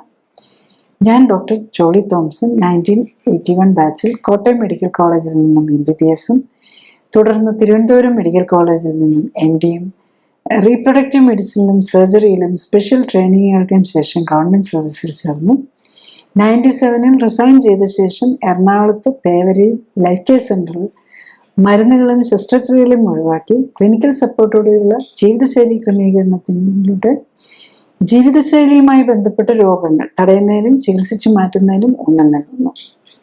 മോഡേൺ മെഡിസിനിൽ ഉപയോഗിക്കുന്ന മരുന്നുകളും ഓപ്പറേഷനുകളും ഫിസിയോതെറാപ്പിയും ഇമ്മ്യൂണിറ്റിയെ എങ്ങനെ സ്വാധീനിക്കുന്നു എന്നതിനെക്കുറിച്ച് പഠനങ്ങൾ നടത്തി. ഈ പഠനങ്ങളുടെ വെളിച്ചത്തിൽ ഇമ്മ്യൂണിറ്റിയെ ഉത്തേജിപ്പിക്കാനുള്ള പോഷക മിശ്രിതങ്ങളും ഓക്സിഫ്ലെക്സ് എന്ന പ്രത്യേക വ്യായാമ രീതിയും ഡെവലപ്പ് ചെയ്തു. ഈ പോഷക മിശ്രിതങ്ങളുടെയും ഓക്സിഫ്ലെക്സ് വ്യായാമത്തിൻ്റെയും സഹായത്തോടെ കോശങ്ങളെ ശാക്തീകരിച്ച് രോഗമുക്തിയെ സഹായിക്കാനും ആരോഗ്യം ഉത്തമമാക്കാനും നിലനിർത്താനും സഹായിക്കുന്ന സെൽ ആക്ടിവേഷൻ എന്ന നൂതന ചികിത്സാ രീതിയും ഡെവലപ്പ് ചെയ്തു. അടുത്തതായി എന്താണ് ക്ലിനിക്കലി സൂപ്പർവൈസ്ഡ് ആൻഡ് സപ്പോർട്ടഡ് ജീവിതശൈലി ക്രമീകരണം എന്നതാണ്. ക്ലിനിക്കലി സൂപ്പർവൈസ്ഡ് ജീവിതശൈലി ക്രമീകരണത്തിൽ ശരീരഘടനയും ശരീരത്തിലെ കൊഴുപ്പിന്റെ അളവും കണ്ടെത്തുകയും ഒപ്പം തന്നെ ഉത്തമ ശരീരഘടന എന്തായിരിക്കണം എന്ന് കണ്ടെത്തുകയുമാണ് ആദ്യഘട്ടം. രണ്ടാമതായി രക്തപരിശോധനകൾ നടത്തി ഹൃദയം, രക്തക്കൊഴലുകൾ, ലിവർ, കിഡ്നി തുടങ്ങിയ അവയവങ്ങളുടെ ആരോഗ്യസ്ഥിതിയും ഇമ്മ്യൂൺ സ്റ്റാറ്റസും ഹോർമോണുകളുടെയും പോഷകങ്ങളുടെയും ലെവലും ശരീരത്തിന് ചേരുന്ന ഭക്ഷ്യവസ്തുക്കൾ ഏതൊക്കെ എന്ന് മനസ്സിലാക്കാൻ ശ്രമിക്കുകയുമാണ്. മൂന്നാമതായി ഉത്തമ ശരീരഘടനയിൽ എത്താനായി വേണ്ട ജീവിതശൈലി ക്രമീകരണങ്ങളാണ്. രോഗിയുടെ പ്രത്യേകതകൾ അനുസരിച്ച് ഉത്തമ ന്യൂട്രീഷനും വ്യായാമവും നൽകുന്നതിനൊപ്പം ശരീരത്തിലെത്തുന്ന വിഷാംശം കുറയ്ക്കാനുമാണ് ഇതിൽ ശ്രമിക്കുന്നത്. ശരീരകോശങ്ങൾക്ക് പ്രവർത്തിക്കാൻ ഉത്തമമായ സാഹചര്യം ഒരുക്കുന്നതിലൂടെ ജീവനാധാരമായ മെറ്റബോളിക് അഥവാ രാസപ്രവർത്തനങ്ങളുടെ സമതുലിതാവസ്ഥ വീണ്ടെടുക്കുകയും നിലനിർത്തുകയുമാണ് ലക്ഷ്യം. ജീവിതശൈലി ക്രമീകരണത്തിലൂടെ രക്തയോട്ടവും മെറ്റബോളിക് പ്രവർത്തനങ്ങളും ഹോർമോൺ ബാലൻസും ഇമ്മ്യൂണിറ്റിയും ശരീരഘടനയും ഉത്തമമാക്കാനും നിലനിർത്താനും കഴിഞ്ഞാൽ ഒട്ടുമിക്ക ജീവിതശൈലി രോഗങ്ങളെയും പ്രതിരോധിക്കാനാകും. മാത്രമല്ല, വർഷങ്ങളായി മരുന്ന് കഴിക്കുന്നവർക്ക് പോലും രോഗം മൂർച്ഛിച്ച് അവയവങ്ങൾ തീരെ നശിക്കുന്നതിന് മുൻപെങ്കിലും കേടായ ശരീരകോശങ്ങളുടെ പുനർനിർമ്മിതിക്ക് ആവശ്യമായ പോഷകങ്ങൾ നൽകാനും വിഷാംശം ശരീരത്തിലെത്തുന്നത് തടയാനും ശരീരകോശങ്ങളെയെല്ലാം ഉത്തേജിപ്പിക്കാനുതകുന്ന വ്യായാമത്തിലൂടെ എല്ലാ ശരീരകോശങ്ങൾക്കും വേണ്ട രക്തയോട്ടം ലഭിക്കുന്നു എന്നുറപ്പാക്കാനും വേണ്ട ജീവിതശൈലി ക്രമീകരണത്തിന് തയ്യാറായാൽ പ്രമേഹവും പ്രഷറും ഹൃദ്രോഗവും അലർജിയും ആസ്മയും ആർത്രൈറ്റിസും ക്യാൻസറും പോലുള്ള ഒട്ടുമിക്ക ജീവിതശൈലി രോഗങ്ങളിൽ നിന്നും അവയ്ക്കായി കഴിക്കുന്ന മരുന്നുകളിൽ നിന്നും വേണ്ടിവരാവുന്ന ഓപ്പറേഷനുകളിൽ നിന്നും ഒക്കെ മോചനം നേടാനും കഴിയുന്നതേ ഉള്ളൂ. നെക്സ്റ്റ്, ക്ലിനിക്കലി സപ്പോർട്ടഡ് ജീവിതശൈലി ക്രമീകരണത്തിലൂടെ പ്രമേഹ രോഗികളും അതുപോലെ പ്രമേഹവുമായിട്ട് ബന്ധപ്പെട്ടുള്ള കോംപ്ലിക്കേഷൻസ്, ഹാർട്ടിൻ്റെ അസുഖങ്ങളും അല്ലെങ്കിൽ കിഡ്നിക്ക് ബാധിച്ചു, ലിവറിനെ ബാധിച്ചു, അങ്ങനെ മൾട്ടിപ്പിൾ രോഗങ്ങളുള്ളവർക്കും എന്ത് ബെനിഫിറ്റാണെന്ന് ചോദിച്ചു കഴിഞ്ഞാൽ, ശരിക്കും ടൈപ്പ് 2 ഡയബറ്റീസ് ആണെങ്കിൽ നമ്മൾ പേഷ്യൻ്റ് കറക്റ്റായിട്ട് ചെയ്യുന്നുണ്ടോ ഡെഫിനറ്റ് റിസൾട്ടാണ് കിട്ടുന്നത്. ആർക്കെങ്കിലും റിസൾട്ട് വരാതിരുന്നുണ്ടെങ്കിൽ അത് പേഷ്യൻ്റ് നോക്കാത്തതുകൊണ്ടാണ്. കാരണം നമ്മൾ തുടങ്ങുമ്പോൾ തന്നെ നമ്മൾ ഡീറ്റെയിൽ ആയിട്ട് പാൻക്രിയാസ്, ലിവർ, കിഡ്നി എല്ലാം അസസ് ചെയ്തിട്ടാണ് തുടങ്ങുന്നത്. പിന്നെ നമ്മൾ ടൈപ്പ് 2 ഡയബറ്റീസ് ആണ് തുടങ്ങുന്ന ദിവസം തന്നെ എത്ര ഡയബറ്റിക് മെഡിസിൻ ഉണ്ടെങ്കിലും ഇപ്പം 4 നേരം ഇൻസുലിൻ എടുക്കുന്നവരെയും നമ്മൾ കാണാറുണ്ട്. അതുപോലെ 3-4 ഡയബറ്റിക് മെഡിസിനും ഉണ്ട്, പക്ഷെ ഷുഗർ ഒട്ടും കൺട്രോളും ആയിരിക്കില്ല. ഇത്തരം പേഷ്യൻസിനൊക്കെ ഞാൻ അപ് ടു 15 വരെ HbA1c കണ്ടുള്ളവരെ കണ്ടിട്ടുണ്ട്. അവരൊക്കെ പലരും ഡയബറ്റീസിന് മരുന്നും എടുത്തുകൊണ്ടും ഇൻസുലിനും 4 നേരം ഇൻസുലിനും ഒക്കെ എടുക്കുന്നതാണ്. പക്ഷെ ആരാണെങ്കിലും കറക്റ്റായിട്ട് വില്ലിങ് ആയിട്ട് പറയുന്ന പോലെ ചെയ്യുകയാണെങ്കിൽ വിതിൻ 24 to 48 hours ആകുമ്പോൾ തന്നെ ഷുഗർ നോർമലായി വരുമെന്നുള്ളതാണ്. പിന്നെ ബേസിക്കലി വെജിറ്റേറിയൻസിനെ മാനേജ് ചെയ്യാനാണ് ഇച്ചിരി കൂടെ പാട്. കാരണം അവർക്ക് എന്തെങ്കിലും അഡീഷണൽ കഴിക്കുന്നത്, നമ്മൾ സ്പെഷ്യൽ ന്യൂട്രീഷൻ ഓറിയൻറ്റഡ് ഫുഡാണ് വരുന്നത്. ചിലർ ഇങ്ങനെ കൂടുതൽ ഫുഡ് ക്രേവിങ് ഉള്ളവർക്ക് കുറച്ചും കൂടി ഒരു ഡിഫിക്കൽറ്റി വരാം. അല്ല ചിലർ ഫുഡിനോടൊന്നും അങ്ങനെ പ്രത്യേകിച്ചൊന്നുമില്ല, കറക്റ്റായിട്ട് നോക്കുന്നവരാണെങ്കിൽ ഇപ്പോൾ രാവിലെ തുടങ്ങിയ വൈകുന്നേരം ആകുമ്പോൾ തന്നെ ഷുഗർ കൺട്രോൾ ആയിട്ടുണ്ടാകും. മരുന്നില്ലാതെയാണെന്ന് ഓർക്കണം. ഇത്രയും നാൾ ഈ മരുന്നുകളെല്ലാം കൂടെ എടുത്തുകൊണ്ടാണ് ഇരിക്കുന്നത്. മരുന്നില്ലാതെ ഷുഗർ കൺട്രോൾ ആവും. മിക്കവാറും ഡയബറ്റിക് പേഷ്യൻസ് എല്ലാം BP-ക്ക് ആസ്പിരിന് അല്ലെങ്കിൽ ക്ലോപ്പിഡോഗ്രൽ, അറ്റോവാസ്റ്റാറ്റിൻ, യൂറിക് ആസിഡിന് വേണ്ടി ഫ്ലോക്സേറ്റ്. പിന്നെ ആണുങ്ങളാണെങ്കിൽ മിക്കവാറും പേർക്കെപ്പോഴേക്കും പ്രോസ്റ്റേറ്റിൻ്റെ പ്രശ്നങ്ങൾ വന്നിട്ടുണ്ടാവും. അതിന് വേണ്ടിയിട്ട് യൂറിൻ തടസ്സത്തിന് വേണ്ടിയിട്ട് കഴിക്കുന്ന മരുന്ന് ഇതെല്ലാം ഉണ്ടാവും. ആക്ച്വലി എല്ലാ മരുന്നുകളും ഇതിൻ്റെ മിക്കവാറും ഈ ഡയബറ്റിക് ഓറിയൻറ്റഡ് ആയിട്ടുള്ള മിക്കവാറും എല്ലാ മരുന്നും ഇതിൻ്റെ മന്ത് കുറച്ചുകൊണ്ട് വന്ന് നിർത്താൻ പറ്റും. ഡയബറ്റീസിൻ്റെ ഫസ്റ്റ് ഡേ തന്നെ നിർത്താം. പിന്നെ ആകെ ചിലപ്പോൾ വേണ്ടി വരുന്നത് എന്താണെന്ന് ചോദിച്ചു കഴിഞ്ഞാൽ എല്ലാ ദിവസവും കഴിക്കേണ്ടതെന്ന് പറഞ്ഞു കഴിഞ്ഞാലും പലപ്പോഴും പറ്റില്ല. അപ്പോൾ ആഴ്ചയിൽ ഒരു ദിവസം നമുക്കിഷ്ടമുള്ളത് കുറച്ച് കാർബോഹൈഡ്രേറ്റ് ആണെങ്കിലും കഴിക്കും. അങ്ങനെ വരുമ്പോൾ ഷുഗർ കൂടും. അപ്പം നമ്മൾ ആ ഷുഗർ നമ്മൾ ബോഡിയിൽ കയറി പിടിക്കാതെ ഇപ്പം നമുക്ക് യൂറിനിൽ കൂടെ ഷുഗർ കളയാനുള്ള മെഡിസിൻസും ഉണ്ട്. അത് വളരെ കോഷ്യസ് ആയിട്ട് യൂസ് ചെയ്യേണ്ട. നമ്മൾ എന്നൊക്കെ ഉപയോഗിച്ച് കഴിഞ്ഞാൽ സ്ഥിരം നമ്മൾ യൂറിനിൽ കൂടെ ഈ ഷുഗർ പോകാനുള്ള മരുന്ന് കഴിച്ച് യൂറിനറി ഇൻഫെക്ഷൻസ് വരാം ആ ഭാഗത്ത്. പക്ഷെ അതേസമയം വല്ലപ്പോഴും ആണെങ്കിൽ ആഴ്ചയിൽ ഒരു ദിവസമൊക്കെ ആണെങ്കിൽ നമ്മൾ എന്തെങ്കിലും കഴിക്കണം. അതിപ്പോൾ ആ വെയിറ്റ് റിഡക്ഷനെ ഒന്നും അഫക്റ്റ് ചെയ്യാത്ത രീതിയിൽ അതിനെയും യൂസ് ചെയ്യാറുണ്ട്. പിന്നെ അതുപോലെ നമ്മൾ എന്തെങ്കിലും കഴിച്ചാൽ അത് മൊത്തം കയറി അബ്സോർബ് ചെയ്യാതിരിക്കാൻ വേണ്ടിയിട്ടുള്ള രീതിയിലും കൂടെ എടുത്തുകൊണ്ട് ആഴ്ചയിൽ ഒരു ദിവസം കഴിക്കാം. ബാക്കിയുള്ള ദിവസങ്ങൾ സ്ട്രിക്റ്റ് ആയിട്ട് നോക്കുകയാണെങ്കിൽ ഒബേസ് പേഷ്യൻസ് ആണെങ്കിൽ, അതായത് ഒത്തിരി വെയിറ്റ് കുറയ്ക്കേണ്ടവർക്കാണെങ്കിൽ ഒരു 3 മാസം കൊണ്ട് ഒരു 20% വരെ വെയിറ്റ് കുറയ്ക്കാം. ഫോർ എക്സാമ്പിൾ ഒരു 100 കിലോ ഉള്ള ആൾക്കാണെങ്കിൽ 3 മാസം കൊണ്ട് വെയിറ്റ് ഒരു 80, നന്നായിട്ട് നോക്കുന്നവരാണ് ഈവൻ 75 വരെ വന്നിട്ടുള്ള പേഷ്യൻസ് ഉണ്ട് 100 നിന്നൊക്കെ. അത് 25% ഒക്കെ 3 മാസം കൊണ്ട് കുറയ്ക്കുന്നു. പക്ഷെ ഓൺ ആൻ ആവറേജ് ഒരു 20% കുറയ്ക്കാം. അറ്റ്ലീസ്റ്റ് ഒരു 15% എങ്കിലും കുറയ്ക്കാൻ പറ്റും. അപ്പോൾ അപ്പോഴേക്കും തന്നെ പലരും ഈ മുട്ട് മാറ്റി വയ്ക്കാനും ഓസ്റ്റിയോആർത്രൈറ്റിസ് കാരണം മുട്ട് മാറ്റി വയ്ക്കാനൊക്കെ പറഞ്ഞവരായിരിക്കും. അതോടുകൂടി അവരുടെ പിന്നെ മുട്ടിൻ്റെ കാര്യത്തെക്കുറിച്ചും ചിന്തിക്കേണ്ട കാര്യമില്ല. പലർക്കും ഹെർണിയ ഉണ്ടാവും, ഈവൻ ഹാറ്റസ് ഹെർണിയ, വയറിന് അസ്വസ്ഥതകൾ. അപ്പം ഈ ക്ലിനിക്കലി സപ്പോർട്ട് ലൈഫ് സ്റ്റൈൽ കറക്ഷൻ്റെ ബെനിഫിറ്റ് എന്താണെന്ന് വെച്ചാൽ അതിൽ നമ്മുടെ ഇമ്മ്യൂൺ സിസ്റ്റത്തെയാണ് നമ്മൾ ഫോക്കസ് ചെയ്യുന്നത്. നമ്മളുടെ ബോഡി റിപ്പയർ ചെയ്യാനാണ് നോക്കുന്നത്. അതിന് യൂസ് ചെയ്യുന്നത് ന്യൂട്രീഷനുണ്ട്, സ്പെഷ്യൽ ആക്ടിവിറ്റി ഉണ്ട്. നമ്മൾ ബെഡിൽ കിടന്നുകൊണ്ട് ചെയ്യുന്ന എക്സസൈസസ് ആണ്. ഈവൻ ബെഡിൽ കിടന്ന് ചെയ്യാവുന്നതേ ഉള്ളൂ. അപ്പോൾ ഈവൻ സിക്കായിട്ടുള്ളവർക്കും കംഫർട്ടബിൾ ആയിട്ട് ചെയ്യാൻ പറ്റുന്ന തരത്തിലുള്ള എക്സസൈസാണ്. പിന്നെ ടോക്സിൻസ് ഒഴിവാക്കാൻ. അപ്പോൾ അതിനു വേണ്ടിയാണ് കളറും പ്രിസർവേറ്റീവ്സും ഒക്കെ ഒഴിവാക്കിയ ഫുഡ്, ഏറ്റവും അവർക്ക് ബോഡിക്ക് പറ്റിയ ഫുഡ് ഇങ്ങനത്തതായിരിക്കും വരുന്നത്. യൂഷ്വലി ഈ കിഡ്നി ഫങ്ഷനൊക്കെ ആണെങ്കിലും കുറഞ്ഞു പോയിരിക്കുന്നവർക്കൊക്കെ മിക്കവരുടെ കൂടി വരും. അതായത് ഒരു റീനൽ ഫെയിലിയർ സ്റ്റേജ് ഒരു 3 ഉള്ളവരാണെങ്കിൽ മിക്കവാറും അത് നോർമലിലേക്ക് തന്നെ എത്തും. അത് ഡയബറ്റീസ് മാത്രമേ ഉള്ളൂ എന്നുണ്ടെങ്കിൽ പ്രത്യേകിച്ചും. പക്ഷേ സ്റ്റേജ് 5 റീനൽ ഫെയിലിയറിൽ എത്തിയിട്ടുണ്ടെങ്കിൽ അവരുടെ നമുക്ക് കംപ്ലീറ്റ് നോർമലാക്കാൻ പറ്റില്ല. അവിടെ വരുമ്പോൾ നമുക്കൊരു ഡയാലിസിസിലേക്ക് പോകാതെ ഡയാലിസിസ് ഒഴിവാക്കി കൊണ്ടുപോകാൻ എന്നുള്ളതിനായിരിക്കും ഇമ്പോർട്ടൻസ് കൊടുക്കുന്നത്.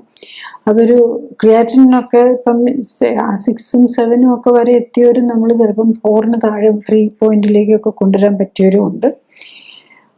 അത്രയും ക്രിയാറ്റിനൊക്കെ കൂടെ. പക്ഷെ GFR ഒക്കെ ഒരു 20ക്ക് മുകളിലെങ്കിലും ഉണ്ടെങ്കിൽ മിക്കവാറും അവരെ ഒരു 40ക്ക് മുകളിലേക്കൊക്കെ കൊണ്ടുപോകാൻ പറ്റും GFR. ഇവർ 30ക്ക് മുകളിലുണ്ടെങ്കിൽ 60ക്ക് മുകളിലേക്ക് കൊണ്ടുപോകാൻ പറ്റും. അങ്ങനെ പ്രൊപ്പോർഷനേറ്റ് ആണ്. എത്ര ഡാമേജ് വന്നിട്ടുണ്ടെന്നനുസരിച്ച് ഏർലി ഡാമേജ് ഒക്കെയാണെങ്കിൽ കംപ്ലീറ്റ്ലി റിവേഴ്സ് ചെയ്യാം. മേജർ ഡാമേജ് വന്നിട്ട് ഫൈനൽ റീനൽ ഫെയിലിയറിലൊക്കെ പോയവരാണെങ്കിൽ തിരിച്ചു കൊണ്ടുവരാനായിട്ട് വളരെ ഫുള്ളി കൊണ്ടുവരാൻ. പക്ഷേ ഡയാലിസിസിലേക്ക് പോകാതെ നമ്മളിങ്ങനെ ബില്ലിങ് ആയിരിക്കണം. പേഷ്യൻ്റ് ലൈഫ് സ്റ്റൈൽ കറക്റ്റ് ചെയ്യാനും കൂടെ വില്ലിങ്ങും കൂടെ ആണെങ്കിൽ കൊണ്ടുപോകാം. പക്ഷെ അതില്ല, എനിക്കെല്ലാം കഴിക്കണം, ഹോട്ടലിൽ നിന്ന് ഫുഡും എല്ലാം കഴിച്ചേ പറ്റുള്ളൂ എന്ന് പറഞ്ഞാൽ പറ്റില്ല. ഞാൻ കഴിഞ്ഞ പ്രാവശ്യം ഒരു പേഷ്യൻ്റ്, അദ്ദേഹത്തിന് ക്രിയാറ്റിന് 6-7 നിന്നതാ. അത് കുറച്ചുകൊണ്ട് വന്ന് 5ലേക്കൊക്കെ കൊണ്ടുവന്നു. അപ്പം പക്ഷെ ഈ ഫങ്ഷൻസിനൊക്കെ പോയി ഭക്ഷണമൊക്കെ കഴിക്കാൻ തുടങ്ങി. അപ്പോൾ ഇച്ചിരിയൊക്കെ കുറയും. എന്നാലും അറൗണ്ട് 5ലേക്കൊക്കെ വന്നു കഴിഞ്ഞിട്ട് ഇപ്പം ട്രിപ്പ് പോകണം, ടൂറ് പോകണമെന്നൊക്കെയാണ് പറയുന്നത്. അപ്പം ടൂറൊക്കെ പോകുമ്പോൾ അതും ഈ കോൾഡ് ക്ലൈമറ്റൊക്കെ ഉള്ളവർക്കൊക്കെ പോയി കഴിയുമ്പോൾ അതൊന്നും താങ്ങാൻ പറ്റണമെന്നില്ല. അപ്പം നമ്മളുടെ ബോഡിയുടെ ലിമിറ്റേഷനും കൂടെ പേഷ്യൻ്റ് മനസ്സിലാക്കണം. പ്രത്യേകിച്ച് ടെർമിനലി ഇല്ലായിരുന്നു. പക്ഷേ ഏർലി സ്റ്റേജിൽ കണ്ടുപിടിക്കുക, അവിടെ വെച്ച് നമ്മൾ അത് കൺട്രോൾ ചെയ്ത് കഴിഞ്ഞൊക്കെ റിവേഴ്സ് ചെയ്യാൻ പറ്റും. ഒരു മരുന്നും ഇല്ലാതെ. ഈ ജീവിതശൈലി രോഗങ്ങളല്ല, pressure, sugar, uric acid, arthritis, ഇതെല്ലാം നമുക്ക് ഒരു മരുന്നും ഇല്ലാതെ തന്നെ നമുക്ക് കൺട്രോളാക്കാം. അതാണ് നമ്മൾ ഓരോ വീട്ടിലിരുന്നു കൊണ്ടാണെങ്കിലും 4 നേരം ഷുഗർ നോക്കിക്കൊണ്ടാണ് നമ്മൾ ചെയ്യുന്നത്. അത് ബ്ലൈൻഡായിട്ടല്ല ഇതിലൊന്നും ചെയ്യുന്നത്. പിന്നെ ഈവൻ കാർഡിയാക് മാർക്കേഴ്സും ഒക്കെ എവറി വീക്ക് തന്നെ കുറഞ്ഞു വരുന്നുണ്ട്. ഹാർട്ട് പേഷ്യൻസ് ഒക്കെ ആയിരിക്കും പലരും 3-4 മരുന്ന് ഹാർട്ടിന് വേണ്ടിയിട്ടൊക്കെ എടുക്കുന്നതായിരിക്കും. അപ്പോൾ അതൊക്കെ കൊളസ്ട്രോൾ കുറയുന്നതനുസരിച്ച് കൊളസ്ട്രോളിൻ്റെ, BP കുറയുന്നതനുസരിച്ച് BPയുടെ, പിന്നെ മറ്റ് ബ്ലഡ് പാരാമീറ്റേഴ്സ്, കാർഡിയാക് മാർക്കേഴ്സ് കുറയുന്നതനുസരിച്ച് ആസ്പിരിന്, ഗ്ലോപ്പഡോപ്പിൽ എല്ലാം കുറച്ച് മിക്കവാറും ഇതിൻ്റെ എല്ലാ മരുന്നും കുറച്ച് കൊണ്ടുവന്ന് നിർത്താമെന്നുള്ളതാണ്. പിന്നെ ഇത്രയൊക്കെ നല്ലതാണ്, എല്ലാം മാറ്റം എന്ന് പറയും. പക്ഷെ എന്താണ് എൻ്റെ ചലഞ്ച് എന്ന് ചോദിച്ചു കഴിഞ്ഞാൽ ഏറ്റവും പ്രധാനം പേഷ്യൻ്റ് വില്ലിങ് ആണ് ലൈഫ് സ്റ്റൈൽ കറക്റ്റ് ചെയ്യാൻ. അപ്പോൾ ചിലർ പറയും ഡോക്ടർ എനിക്ക് ഇത്രയും വെയിറ്റ് കുറയാൻ പറ്റില്ല, എനിക്ക് ഇച്ചിരി വെയിറ്റൊക്കെ ഞാൻ ഈ ജോലിയിലൊക്കെ ഓരോരുത്തരുടെ ജോലി, ചിലരൊക്കെ ഈ ബാങ്ക് നടത്തുന്നവരും പ്രൈവറ്റ് ബാങ്ക് നടത്തുന്നവരും അങ്ങനെയൊക്കെ ഉള്ളവർ, പ്രത്യേകിച്ച് ഇപ്പം കുറച്ചൊരു അവരൊക്കെ കണക്കാക്കുന്ന പേഴ്സണാലിറ്റി സൈസൊക്കെ ഉണ്ടെങ്കിൽ അപ്പം വെയിറ്റ് കുറയാൻ പറ്റില്ല, അവർക്ക് പറ്റുന്നതല്ല. വെയിറ്റ് കുറയ്ക്കാൻ, അത് ഓവർ വെയിറ്റ് ഉള്ള ഒരാൾക്ക് വെയിറ്റ് കുറയാതെ ടൈപ്പ് 2 ഡയബറ്റീസ് മാറ്റാൻ പറ്റില്ല. അപ്പം ആ ഒരു ആറ്റിറ്റ്യൂഡുള്ളവർ ഇത് ചിന്തിക്കണം. അവർ അതുമായിട്ട് ഡയബറ്റീസുമായിട്ട് ജീവിക്കുക, അതിൻ്റെ കോംപ്ലിക്കേഷൻ എന്താണെന്ന് വെച്ച് കഴിഞ്ഞാൽ മരുന്നിൻ്റെയും ഡയബറ്റീസിൻ്റെയും കോംപ്ലിക്കേഷൻ ആക്സെപ്റ്റ് ചെയ്യുക എന്നുള്ളൂ. പക്ഷെ കുറച്ച് നാൾ കഴിയുമ്പോൾ അവരെത്ര ആഗ്രഹിച്ചു കഴിഞ്ഞ് കഴിഞ്ഞാലും ഡയബറ്റീസ് പരിധി വിട്ട് കഴിഞ്ഞ് ഓരോ ഓർഗൻ ഫെയിലിയർ വരാനും കിഡ്നി ഫെയിലിയർ ഒക്കെ വരുമ്പോൾ തന്നെ ഷുഗർ കുറയാൻ തുടങ്ങും. അവരെന്ത് കഴിച്ചു കഴിഞ്ഞാലും പിന്നെ ഈവൻ എന്ത് മരുന്നെടുത്താലും ഷുഗർ വെയിറ്റ് കുറയാൻ തുടങ്ങും. പക്ഷെ അതല്ല നമ്മൾ ചെയ്യേണ്ടത്. നമ്മൾ വേണമെന്ന് വെച്ച് നമ്മൾ വെയിറ്റ് കുറഞ്ഞുകൊണ്ട് മാത്രം കാര്യമില്ല. നമ്മൾ ആഗ്രഹിക്കാതെ നമ്മൾ വെയിറ്റ് കുറയുമ്പോൾ പലപ്പോഴും നമ്മളുടെ മസിലും ബോണും ആയിരിക്കും പോകുന്നത്. ഇതിൽ നമ്മൾ ക്ലിനിക്കലി സപ്പോർട്ടഡ് ലൈഫ് സ്റ്റൈൽ കറക്ഷനെ നമ്മൾ മസിലും ബോണും കൂട്ടാനും കൊഴുപ്പ് മാത്രം കുറയ്ക്കാനായി. കൊഴുപ്പ് കുറയുമ്പോഴാണ് ഇൻസുലിൻ റെസിസ്റ്റൻസ് മാറി ഡയബറ്റീസ് മാറുന്നത്. അതുപോലെ ബാക്കി ലൈഫ് സ്റ്റൈൽ കറക്ഷൻ എന്തും വരുന്നത്. പിന്നെ ഇതിൻ്റെ ഒരു നെക്സ്റ്റ് ഇത് വരുന്നത് അതിൻ്റെ ഒരു ഫൈനാൻഷ്യൽ ആസ്പെക്റ്റാണ്. ഇതിലെന്താണെന്ന് ചോദിച്ചു കഴിഞ്ഞാൽ ഇപ്പം നമ്മളിത് ലൈഫ് സ്റ്റൈൽ കറക്ഷൻ ആണല്ലോ, അപ്പോൾ അതിന് പലപ്പോഴും ഇൻഷുറൻസോ അങ്ങനത്തെ കാര്യങ്ങളൊന്നും കിട്ടുകയില്ല. അപ്പം പലപ്പോഴും ഇൻഷുറൻസ് കമ്പനീസ് ഒന്നും പ്രൊവൈഡ് ചെയ്യുകയില്ല. അപ്പോൾ കാരണം ഇതൊക്കെ ഒരു ന്യൂവർ ആസ്പെക്റ്റ് ആണല്ലോ, അപ്പോൾ അതിനൊന്നും ഉള്ള പ്രൊവിഷൻസ് ഇല്ലാത്തതുകൊണ്ടാണ്. ബട്ട് ഫ്യൂച്ചറിൽ ആൾക്കാരുടെയും ഒക്കെ ഡിമാൻഡ് കൂടുന്നതനുസരിച്ച് പബ്ലിക്കിൻ്റെ ഇൻട്രസ്റ്റും വരുമ്പം അതിനൊക്കെ ഇൻഷുറൻസ് അവൈലബിൾ ആകുന്ന ഒരു സാഹചര്യം വരുമെന്ന് നമുക്ക് പ്രതീക്ഷിക്കാം. അതുപോലെ ഇപ്പം നമുക്ക് പ്രൈം മിനിസ്റ്റേഴ്സ് ഫണ്ടും ഒക്കെ ഉണ്ടല്ലോ ഈ ഇതിലൊക്കെ. അതൊക്കെ ശരിക്കും പറഞ്ഞു കഴിഞ്ഞാൽ ഇതിലേക്കും കൂടെ കിട്ടുകയാണെന്നുണ്ടെങ്കിൽ, കാരണം ഇപ്പോൾ ഒരു ബൈപ്പാസ് ചെയ്യാനോ സ്റ്റെൻഡ് ഇടാനോ ഒക്കെ ഇത് അവൈലബിൾ ആണ്. ശരിക്കും പറഞ്ഞാൽ ബൈപ്പാസും സ്റ്റെൻഡും ഇട്ടാലും ആരുടെയും ഡയബറ്റീസ് മാറുന്നില്ല, ഹൈപ്പർ ടെൻഷൻ മാറുന്നില്ല, ഹാർട്ട് ഡിസീസ് മാറുന്നില്ല. ഈവൻ സ്റ്റെൻഡ് ഇട്ടാലും ബൈപ്പാസ് ചെയ്താലും മരുന്ന് മാത്രമേ കഴിച്ചുള്ളൂരും ഹാർട്ടിന് ഇനി അടുത്ത അറ്റാക്ക് വരാനുള്ള സാധ്യത സെയിം തന്നെയാണെന്നാണ് എല്ലാ സ്റ്റഡീസും മേജറായിട്ടുള്ള സ്റ്റഡീസൊക്കെ കാണിക്കുന്നത്. അപ്പം നമുക്ക് ഇതിലാകുമ്പോൾ നമ്മൾ എല്ലാം മാറുക എന്നുള്ളതാണ്. അതായത് ഹാർട്ട് അറ്റാക്ക് വരുത്താൻ കാരണമായ കാര്യങ്ങൾ നമുക്ക് മാറ്റാം. അപ്പോൾ പിന്നെ അതാണല്ലോ ഏറ്റവും ഇതായിട്ടുള്ളത്. അപ്പം ഈ ഒരു ആസ്പെക്റ്റിലേക്ക് നമ്മളുടെ ഹെൽത്ത് അതോറിറ്റീസൊക്കെ വരുമ്പോഴേക്കും നമുക്ക് കുറച്ചും കൂടെ ഈസിയറായിട്ട് ഫണ്ട്, കാരണം പലപ്പോഴും പലർക്കും ഇതിലും കുറച്ചൊരു എക്സ്പെൻസ് വരുന്നുണ്ട്.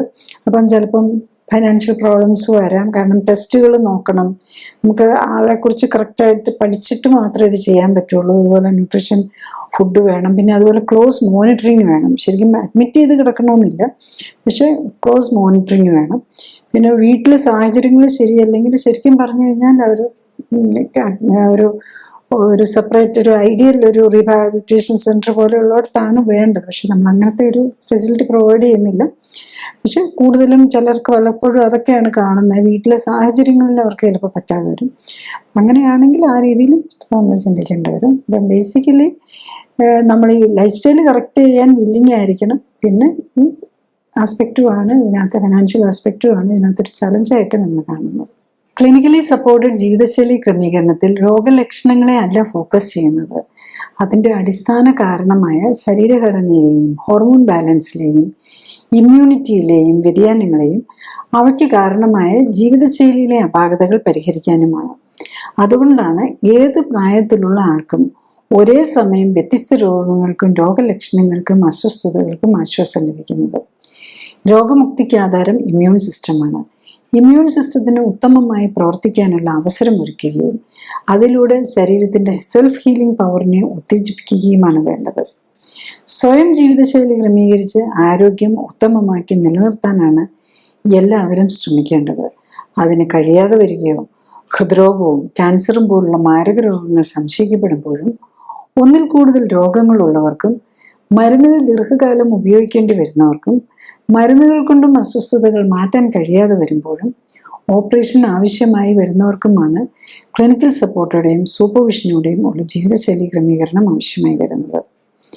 ജീവിതശൈലി ക്രമീകരണത്തിന്റെ ശാസ്ത്രീയ വശങ്ങളെക്കുറിച്ചും ക്ലിനിക്കൽ സപ്പോർട്ടോടെയുള്ള ജീവിതശൈലി ക്രമീകരണത്തെക്കുറിച്ചും വെബ്സൈറ്റിൽ നിന്നും യൂട്യൂബിൽ നിന്നും കൂടുതൽ അറിയാനാകും. ഡോക്ടറേക്കാൾ അറിവ് നേടാം എന്ന യൂട്യൂബ് സീരീസിലെ വീഡിയോകളും നൂതന സമീപനം എന്ന സീരീസിലെ ആദ്യ വീഡിയോയും നിങ്ങളുടെ രോഗത്തെക്കുറിച്ചുള്ള വീഡിയോകളും ചികിത്സ എങ്ങനെയാവണം എന്ന സീരീസിലെ വീഡിയോയും കാണാൻ പ്രത്യേകം ശ്രദ്ധിക്കുക. ഫേസ്ബുക്കിലും യൂട്യൂബിലും എല്ലാ ശനിയാഴ്ചയും 2:30 ലൈവ് എപ്പിസോഡുകളും നിങ്ങളുടെ രോഗവുമായി ബന്ധപ്പെട്ട കഴിഞ്ഞുപോയ എപ്പിസോഡുകളും കാണുന്നതും നല്ലതാണ്. Thank you.